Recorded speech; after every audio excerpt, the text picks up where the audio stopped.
All right. So, system of equations. This is the start of chapter 3. We're looking at sections 3.1 and 3.2. All right, because 3.1 is really short. It's just solving with graphs.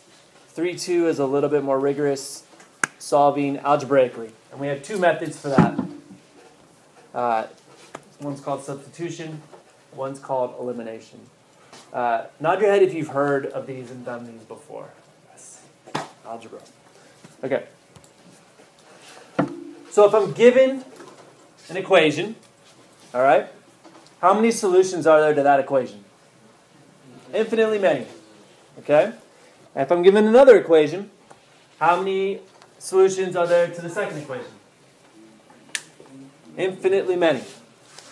If I'm interested in what's called the system of equations, which is both of them, I could have either infinitely many solutions to those equations, I could have one unique solution, or I could have no solutions.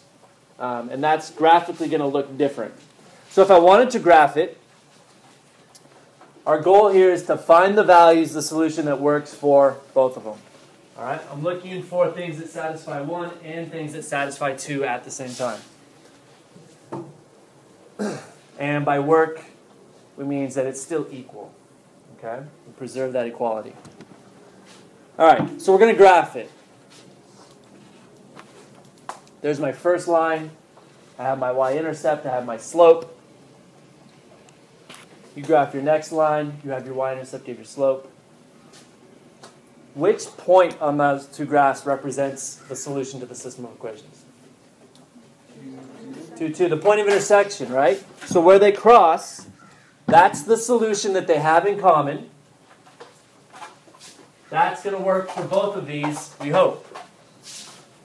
I can check, I can plug it in. So is 2, 2 the solution? Well, it should work in both of those equations. So if I plug it in the first one, is 2 equal to 3 times 2 minus 4? 2 is equal to 2. It works in the second one too. So that's my solution.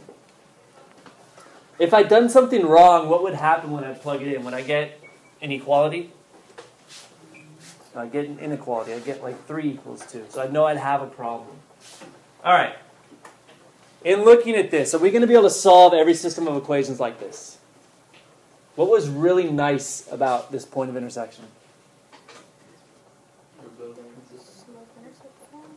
Okay, so that made it nice for graphing it.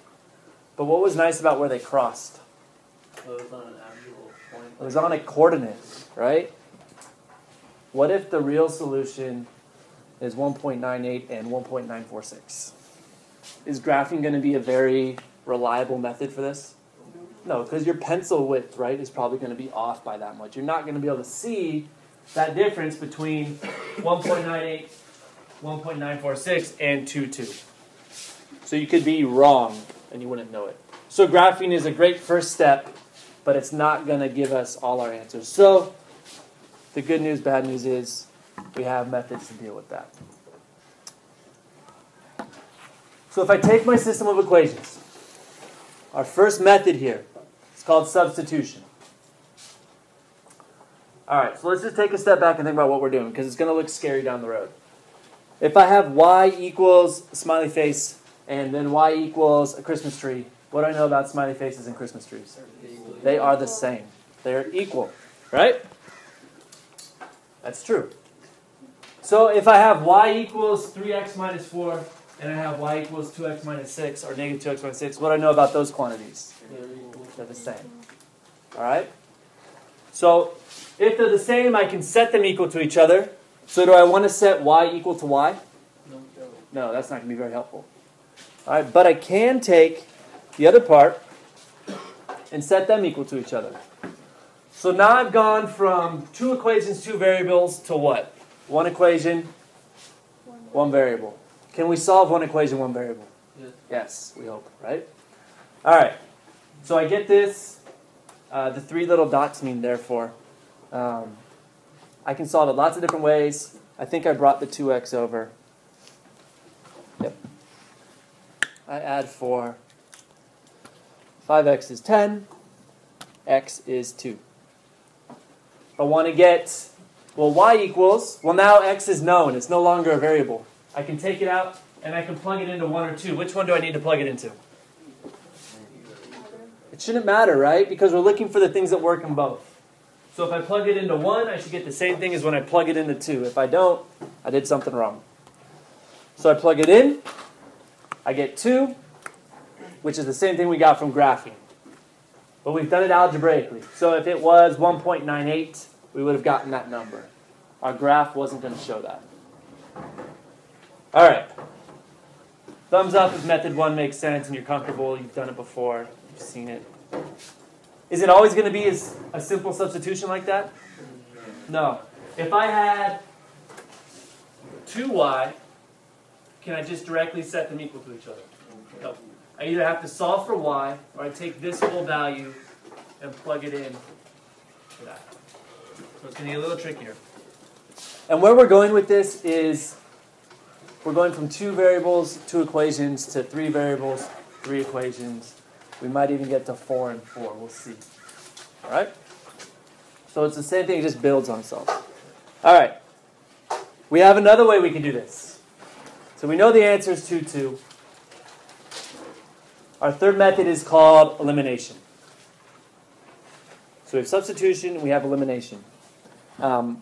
It's a different way to look at our numbers. If we were to line them up like this, my goal is, again, to get rid of a variable. And I can pick which one I want to get rid of.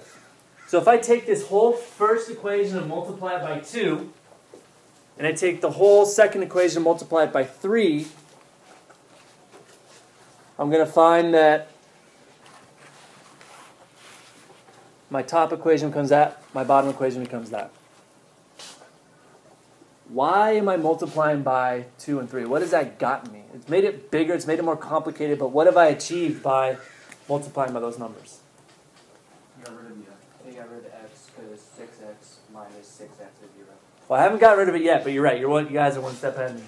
I have the same quantity of x, except they are opposite signs. So if I took my 2 equations and added them, then I'm going to have something where the x drops out.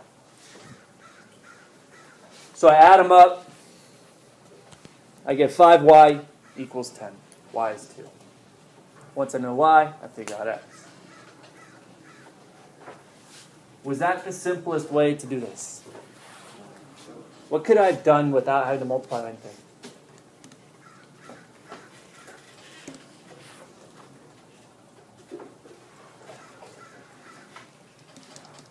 Multiply by -1. I could have multiplied by -1, and then what variable is going to drop out? The y. Or I could just, it's the same thing, take my equations and instead of adding them, subtract them. So I'm going to get y minus y, 3x minus a -2x, which is 5x, 4 minus 6 is going to be -10. So I get the same thing. Except I've solved for x. X is 2. All right. So that's overkill on that one problem of figuring out why it's 2, 2. But the methods are there. The methods make sense. All right. Your turn. I want you to solve these systems of equations. You can choose the method. You could graph it. You could use substitution. You could do elimination. There's no right or wrong answer. Well, graphing might be misleading. But substitution, elimination, you can always do one or the other. It doesn't matter. It's what you're more comfortable with. All right? It'll take about 5 minutes to work on these, and then we'll go through them, and then we'll get working on the problem set.